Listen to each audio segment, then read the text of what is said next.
जय माता दी दोस्तों, राधे राधे, जय श्री कृष्णा। कैसे हैं आप सब दोस्तों। आज यानी 14 अक्टूबर को अमावस के साथ ही महालया समाप्त हो जाएगा और कल से अर्थात 15 अक्टूबर से हमारी नवरात्रि शुरू होगी। तो आज हम बात करते हैं महालया अर्थात श्राद्ध अमावस के बारे में। दोस्तों, श्राद्ध के बारे में कुछ ज़रूरी जानकारियाँ हैं जो मैं आप लोगों से शेयर करना चाहती हूँ। ऐसा कहा जाता है कि 15 दिन के पितृपक्ष अर्थात श्राद्ध पक्ष के समय पर हमारे अतृप्त पितृ यमराज के चंगुल से मुक्त होकर पृथ्वी पर आते हैं और अपने अपने वंश के पास सूक्ष्म रूप में आकर जल, वस्त्र, भोजन आदि की मांग करते हैं।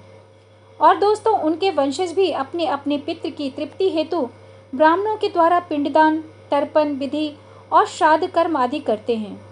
ये अवसर ऐसा होता है कि जब पितृपक्ष में परलोक सिधार गए पूर्वजों को पृथ्वी पर अपने अपने वंशजों से मिलने का 15 दिन का समय होता है एवं पिंडदान एवं श्राद्ध कर्म की इच्छा से ये पितृ अपनी ही संतानों के पास रहते हैं। दोस्तों, जब लोग अपना शरीर त्याग कर चले जाते हैं और हम उन्हें जो भी श्रद्धा से प्रदान करते हैं उसी कर्म को श्राद्ध कर्म कहा जाता है। हमारे द्वारा किए गए दान अथवा श्राद्ध कर्म से पितरों को शक्ति और शांति मिलती है और इसी शक्ति से हमारे पितृ स्वर्ग को प्राप्त करते हैं। तब हमारे पितृ स्वर्ग में बैठकर अपने परिवार, अपने वंश के बच्चों का कल्याण करते रहते हैं। इसी कर्म को करके हम पितृ दोष से मुक्ति पा सकते हैं और इसी कर्म से हमारे पितृ संतुष्ट होते हैं। दोस्तों, बहुत लोगों को ये पता नहीं होगा कि हमारे देश में सिर्फ गया जी ही नहीं बल्कि 55 स्थल और भी हैं जहाँ पिंड दान के लिए महत्वपूर्ण माना गया है। इसमें से आप कहीं भी श्राद्ध कर्म कर सकते हैं, परंतु इनमें सबसे सर्वोपरि गया जी को माना गया है क्योंकि गया जी को विष्णु भगवान की नगरी ही कही गई है। दोस्तों, गया जी मोक्ष की नगरी भी कहलाती है। यहाँ श्राद्ध कर्म करने से जिनके निमित्त श्राद्ध किया जाता है उन्हें स्वर्ग की प्राप्ति अवश्य ही होती है। ऐसा कहा जाता है कि गया जी की धरती पर भगवान विष्णु पितृदेवता के रूप में रहते हैं, इसलिए इसे पितृ तीर्थ भी कहा गया है। दोस्तों, गया जी में बालू का पिंडदान किया जाता है। गया में बालू से पिंडदान का महत्व वाल्मीकि रामायण में एक वर्णन में मिलता है। पितृपक्ष के दौरान जब श्री राम, लक्ष्मण एवं माता सीता गया जी पिंडदान के लिए जाते हैं तो श्राद्ध कर्म के लिए कुछ सामग्री लेने जब रामचंद्र जी और लक्ष्मण जी नगर की तरफ गए तभी आकाशवाणी हुई कि श्राद्ध का समय निकला जा रहा है। तब माता सीता को दशरथ जी ने दर्शन दिए और पिंडदान मांगा। इसके बाद माता सीता ने फल्गु नदी, वट वृक्ष, केतकी के फूल और गाय को साक्षी मानकर बालू का पिंडदान बनाकर फल्गु नदी के किनारे पिंडदान किया। पिंडदान से राजा दशरथ जी की आत्मा तृप्त हुई और माता सीता को आशीर्वाद देकर उनकी आत्मा मोक्ष की ओर चली गई। तभी से यहाँ बालू का पिंडदान किया जाता है।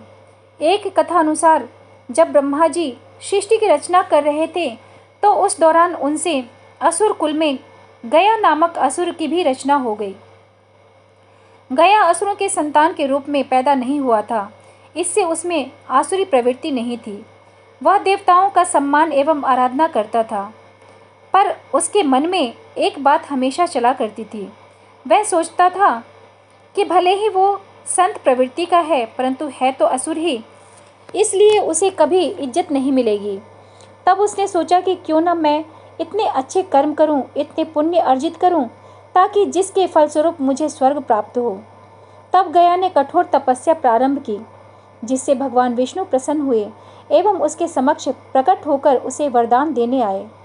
जब भगवान विष्णु ने गयासुर से कहा कि वर मांगो तो गयासुर बोला कि प्रभु, आप मेरे शरीर में वास करें ताकि जो मुझे देखे उसके सारे पाप नष्ट हो जाएं एवं वह जीव पुण्यात्मा हो जाए और उसे स्वर्ग में स्थान मिले। भगवान ने उसे वह वरदान दे दिया। तब गयासुर घूम घूम कर लोगों के पाप दूर करने लगा।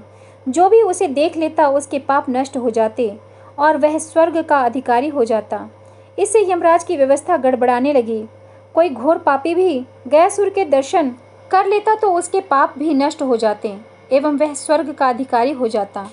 इस कारण यमराज जी को हिसाब किताब रखने में संकट होने लगा। तब यमराज ने ब्रह्मा जी से जाके कहा कि यदि गयासुर को न रोका गया तो वह आपके विधान को समाप्त कर देगा, जिसमें आपने सभी को उसके कर्म के अनुसार फल भोगने की व्यवस्था की है, सारे पापी भी गयासुर के प्रभाव से स्वर्ग ही भोगेंगे। तब ब्रह्मा जी ने एक उपाय निकाला। उन्होंने गयासुर से कहा कि तुम्हारा शरीर सबसे ज़्यादा पवित्र है, इसलिए तुम्हारी पीठ पर बैठकर मैं सभी देवताओं के साथ यज्ञ करूँगा। उसकी पीठ पर यज्ञ होगा। यह सुनकर गयासुर खुशी खुशी तैयार हो गया। ब्रह्मा जी सभी देवताओं के साथ गयासुर को पत्थर से दबाकर बैठ गए। इतने भार के बाद भी वह अचल नहीं हुआ। वह तब भी घूमने फिरने में समर्थ था। अब तो देवताओं को चिंता होने लगी। उन्होंने आपस में विचार किया कि इसे तो श्री हरि नारायण विष्णु का वरदान प्राप्त है, इसलिए यदि श्री हरि स्वयं देवताओं के साथ बैठ जाएं तो गयासुर अचल हो जाएगा। एवं तब सभी देवताओं ने श्री हरि से प्रार्थना की एवं श्री हरि सभी देवताओं की प्रार्थना को स्वीकार कर स्वयं श्री हरि सभी देवताओं के साथ उसके शरीर पर आ बैठे। तब सभी देवताओं के साथ स्वयं नारायण को अपने शरीर पर बैठे देखकर गयासुर ने कहा कि आप सब और मेरे आराध्य श्री हरि की मर्यादा के लिए अब मैं अचल होता हूँ एवं अब से मैं घूम घूम कर लोगों के पाप हरने का कार्य बंद कर दूंगा। लेकिन क्योंकि मुझे श्री हरि का वरदान प्राप्त है, इसलिए वह व्यर्थ नहीं जा सकता। इसलिए हे हरि, आप मुझे पत्थर की शिला बना दें और मुझे यहीं स्थापित कर दें। भगवान श्री हरि विष्णु उसकी भावना से बड़े खुश हुए एवं वे बोले कि हे गया, यदि तुम्हारी कोई और इच्छा हो तो तुम मुझसे वरदान मांग लो, मैं तुमसे अति प्रसन्न हूँ। गया ने कहा कि हे नारायण, मेरी इच्छा है कि आप सभी देवताओं के साथ अप्रत्यक्ष रूप से इसी शिला पर विराजमान रहें और यह स्थान मृत्यु के बाद किए जाने वाले धार्मिक अनुष्ठानों के लिए तीर्थ स्थल बन जाए। तब श्री हरि ने प्रसन्न होते हुए गया से कहा कि गया, तुम धन्य हो, तुमने लोगों के जीवित अवस्था में भी कल्याण का वरदान मांगा और मृत्यु के बाद भी मृत आत्माओं के लिए कल्याण का वरदान मांग रहे हो। तुम्हारी इस कल्याणकारी भावना से हम सब बंध गए हैं। तब भगवान ने उसे वरदान दिया कि जहाँ गया स्थापित हुआ है वहाँ पितरों के श्राद्ध तर्पण आदि से मृत आत्माओं को पीड़ा से मुक्ति मिलेगी और इस क्षेत्र का नाम गयासुर के अर्धभाग गया नाम से तीर्थ रूप से विख्यात होगा एवं मैं स्वयं यहाँ विराजमान रहूँगा और इस तीर्थ से समस्त मानव जाति का कल्याण होगा। साथ ही वहाँ भगवान विष्णु जी ने अपने पैर के निशान स्थापित किए, जो आज भी वहाँ मंदिर में दर्शनीय है। भगवान विष्णु संसार को मुक्ति देने के लिए यहाँ गदाधर के रूप में स्थित है एवं गया जी के विशुद्ध शरीर में ब्रह्मा, विष्णु, शिव तथा प्रपितामह स्थित हैं। अतः गया पिंडदान के लिए सबसे उत्तम स्थान माना गया है। गया में श्राद्ध करने से ब्रह्म हत्या, सुरापान, स्वर्ण चोरी, गुरु पत्नी गमन, ये सभी महापाप नष्ट हो जाते हैं।